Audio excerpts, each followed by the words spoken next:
Have you ever watched a MapleStory video where somebody is bossing or doing something pretty difficult and they have all these buffs on the top right of their screen and you thought to yourself, I wonder how I can get these buffs? Well, this is the perfect video for you then, because we're going to be going over every single buff that you can get for bossing and talk about how they dramatically increase your damage output. This video is just one of many videos that I'm going to make to help you guys out, especially in the super big upcoming Dreamer update this summer on June 12th. So if you want to watch more videos designed to help you out and make you stronger and better at the game, then please consider subscribing and checking out some of my other videos linked below. So the first buff I want to talk about is the Monster Park pots. I believe that the green pot is genuinely the most important potion to get for bossing, and this is how you get it. So in any town, you can press the quick move button, press on the dimensional mirror, go to Monster Park, and depending on what level you are, you need to run your Monster Park run. So I already ran, and after you complete your Monster Park run, you'll get a Monster Park box depending on the day. When you open the box, you will always get a certain amount of coins from the box. So for me, I have a ton of coins here, right? All you have to do is talk to Laku over here, press on the special tab, and here they are: the extreme red potion, extreme green potion, blue, and gold. So the red potion is for classes that use attack, and the blue potion is for classes that use magic attack, but the green potion is the most important one because it increases your attack speed. So the green potion makes you use all of your attacks much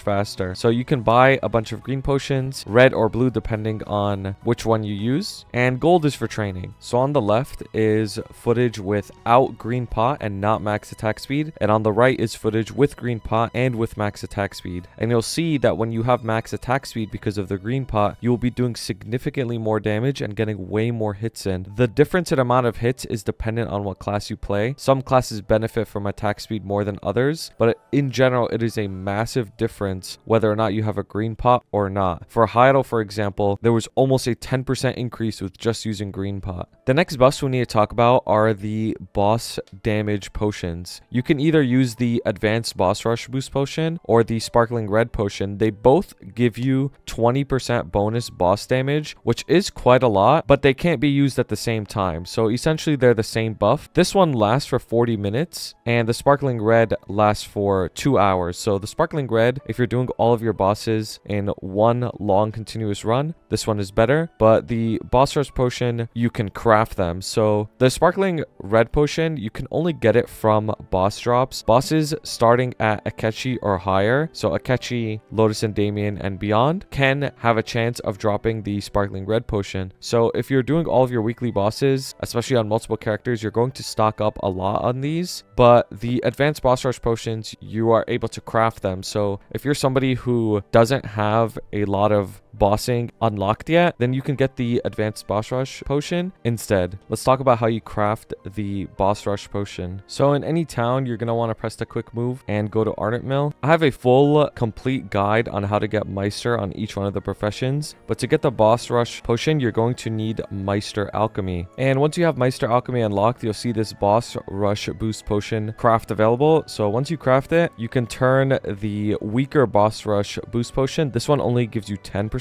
boss, into the advanced boss rush potion, and now you have them. So if you have a lot of materials, you can craft a bunch of these, and 20% bonus boss damage is quite a lot, so this potion does help a tremendous amount. But it's nice to know that you can still get them for free just from bossing over time. The next buff we're going to be working on getting is the level 10 potion buff that you could also turn into the level 10 pill buff. So this basically just gives you a bunch of your main stat for whatever class that you're playing. Since I play a strength class, we're going to be getting the strength potion. If you want to find out how you can get the recipe to craft your item, all you have to do is look it up on the Maple wiki. So for me, I looked up the advanced strength potion X, that's the one I want, and it says that I could get the recipe from either Yetis or Skelegons. So I'm going to be farming them at the Yeti, but you can look up whatever stat you are and find out how to get the recipe that way. You only have to get the recipe once and you'll have it forever on that character. Now that I have the advanced strength potion 10 recipe, I'm just going to click it and you'll see it'll show up here in the alchemy tab. You only need level 10 alchemy, you don't need Meister for this. It has a prerequisite material, which is the strength potion 10, and you can get the basic strength or whatever stat you are potion just from the shop up here. So you just have to buy it and then use it. So craft whatever it needs and you'll be able to craft the advanced strength potion 10. And now it lasts for 30 minutes. The regular one gives you the same buff but only lasts for 15 minutes. So this one lasts the entirety of the boss fight and is really good. And then you can simply turn it into into a pill by buying superior potion coagulants, which you can get just from the store up here. And the reason you want to turn it into a pill is so that it could stack with your other potions. Since it's not technically a potion anymore, it's a pill now, it can stack with other potions like boss rush and whatnot. The last buff that we're going to be getting from Ardent Mill is the Meister smithing buff. If you want to try to get Meister smithing, I have a full Meister guide linked below that will help you get Meister. But once you get Meister smithing, you will need to craft these magic whetstones, and when you have at least 2 of them, you will be able to use a skill that gets unlocked in your beginner tab called Advanced Weapon Tempering. As you can see here, it says consumes 2 magic whetstones, duration 40 minutes, and gives you critical damage plus 5%, which is actually quite a bit. Crit damage is a super strong buff to get, super strong stat that makes you hit way harder, so definitely get this from Meister smithing as well. All you have to do is double click the skill,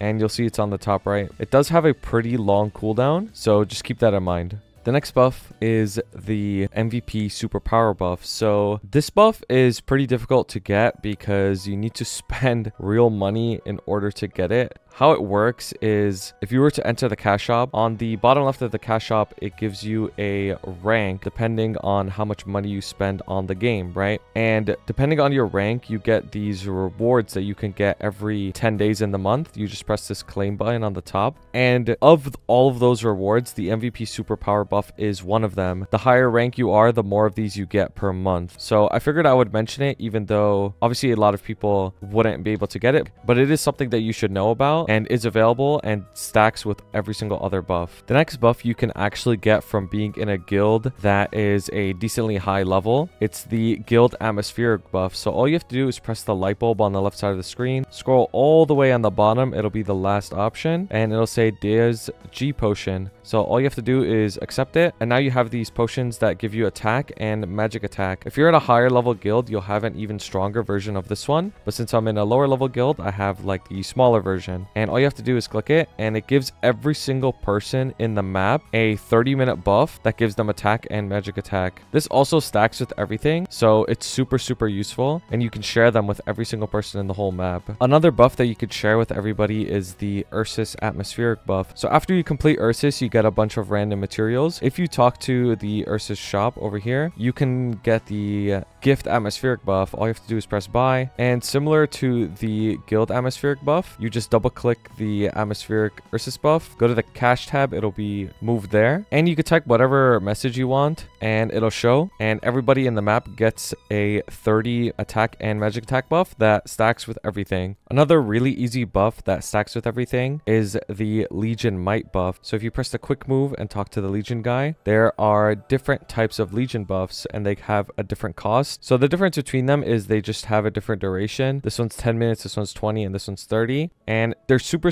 cheap. If you're somebody who has low Legion, I would say less than 6k Legion, I don't think it's worth buying these, even though they give you a good damage boost. I would rather just save the Legion coins for something else. But yeah, you can buy 10 of each per week, and it resets after Sunday reset. Just goes to the use tab, double click it, and it gives you 30 attack and magic attack for either 10, 20, or 30 minutes. This next buff is a little weird, but it does stack with everything, so you might as well get it. If you go to Tengu and go to Showa Town and go to the Showa Street Market and talk to Doran over here, you can buy something called a candied apple. And this candied apple only gives you 7 strength, int, dex, and luck for 30 minutes, but it is still something that stacks with everything, so might as well get it. This next buff you can get usually through most events. Most events will have in their coin shop an opportunity to buy something called a VIP buff. Once you get the VIP buff, once you double click it, it gives you an option of either getting the XP one or the stats one, but for this video we're going to be getting the stats one. And if you look at it, it gives you a lot of bonus stats. All stat 15, attack 15, HP MP 1500, IED and boss damage plus 15%, and it stacks with everything. It's a super powerful buff, and if the event offers these VIP stats, definitely make sure to get it. These VIP stats can come in different forms. It doesn't always look like this. Sometimes it looks like a boba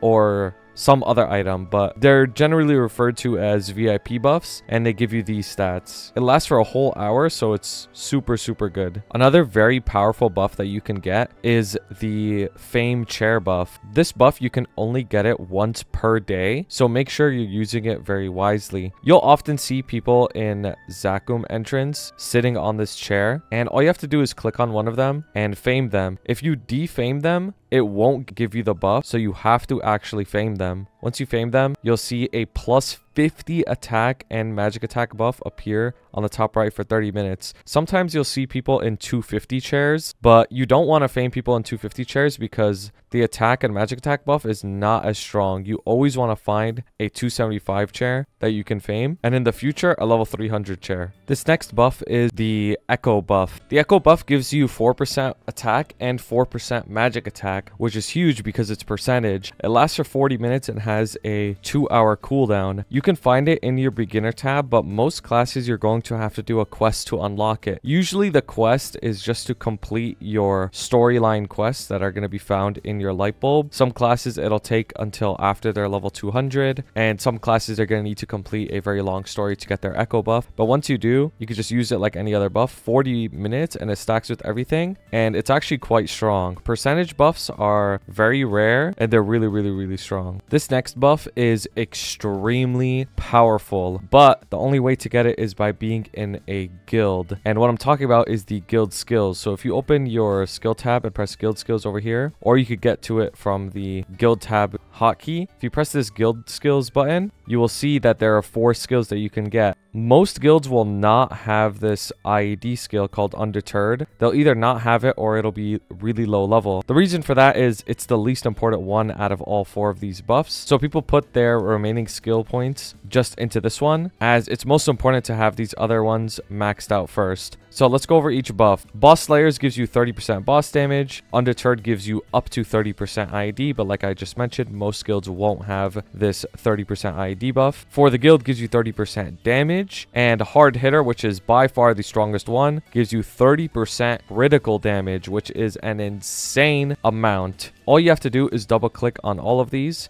They have a very long cooldown, a 1-hour cooldown at max. And for example, this Undeterred one is only 4 out of 15. If I were to use it, it has a 1-hour and 44-minute cooldown, and it only lasts for 7 minutes instead. Guild skills are super, super powerful, and it's the reason why people want to be in top guilds. The higher that your guild gets placed in the covert rankings at the end of the week, the more guild skills you receive. And the only guild that can get maxed out on this one is the rank 1 guild. That's why rank 1 guilds are hyper competitive and really try to maintain that status as long as possible, because they want to get this maxed out and min-max as much as you can. But for everybody else, it is important to know that this one is not that important, as the game gives you more than enough IED resources where this skill is not really doing too much for you. But I just wanted to mention that, as it's very, very important to know how these guild skills work. A lot of guilds will have covert requirements for you to even use these skills. So for example, if you don't contribute to your guild at all, some guilds will take these skills away from you and you won't be able to use them. So make sure you are in a guild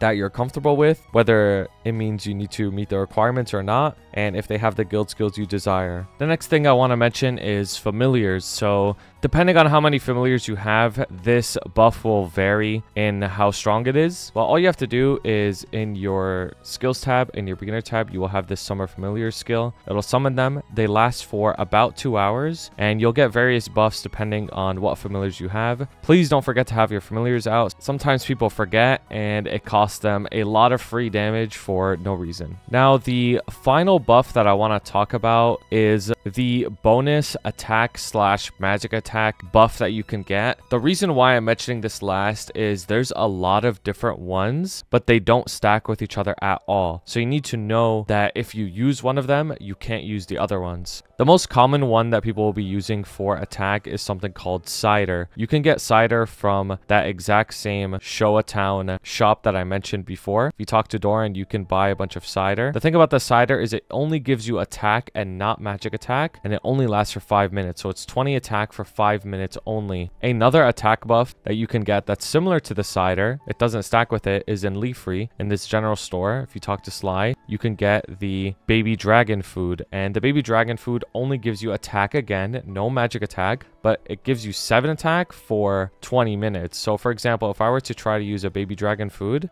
last here, and then if I try to use a cider, it'll say, oh, you can't use them both at the same time. So then the cider would override it. And another buff that is the same as these two, but is better, is the Tengu buff. So if you have Tengu unlocked, you can press summon here after you have over 75 closeness with him. But keep in mind, the Tengu buff is a once a day usage, and it gives the buff to every single person that's in the map. So if I press Tengu buff, it'll be a 1 hour buff that gives attack and magic attack plus 20 for 1 whole hour. But this buff doesn't stack with things like cider or baby dragon food, so you have to choose it. Generally, the Tengu buff is really good for party bossing because it gives it to everybody, and it also includes magic attack, unlike these. The final buff that fits in this slot is the onyx apple. The onyx apple gives you plus 100 attack and magic attack for 10 minutes. So it's the strongest one out of all these different buffs, but it only lasts for 10 minutes. To get the Onyx Apple, you're going to have to do a party quest called APQ, a Moria party quest. If you want me to make a guide on APQ, it's a little bit complicated, but there's a chance at the end of the PQ to get these apples. So you're going to have to run it quite a bit to stock up on them. But most people will just end up using Tengu, as it's something you could get every day and you could give it to your whole party. Or they just use cider because it's super easy to get. The Onyx Apple is something that not many people will use, but I wanted to let you guys know about it. So in total, if you were to have every single one of these buffs, you would have max attack speed through your green pot. Red and blue pot would give you 30 attack magic attack. Tengu or Onyx Apple could give you between 20 to 100 attack. MVP superpower would give you 30 attack. Fame plus 50 attack. Guild atmospheric buff plus 30 attack. Ursus plus 30 attack. Legion plus 30 attack. The boss rush / sparkling red potion would give you 20% boss. The level 10 pill would give you 30 stat. The candied apple would give you 7 stat. Echo would give you plus 4% attack and magic attack. Smithing would give you plus 5% crit damage. G skills could give you up to 30% crit damage, 30% boss damage, 30% damage, and 30% IED. The VIP buff could give you plus 15 stat, plus 15 attack, plus 15% boss, and 15% IED. And your fams could give you anywhere from 45% IED to all the way up to 120% boss damage. So it is a tremendous amount of damage to know where all these buffs are from and how to get all of them. If this video helped you out, please consider supporting my channel and maybe watching another video. I stream almost every single day, and thank you so much for watching. Good luck. Thank you so much to my goats, Blazefire, Shubs, Uju, Shagad, Ravi Espa, Grim4K, Koga, Pabo, Piconir, Jesse, and Niles. I appreciate you guys so much.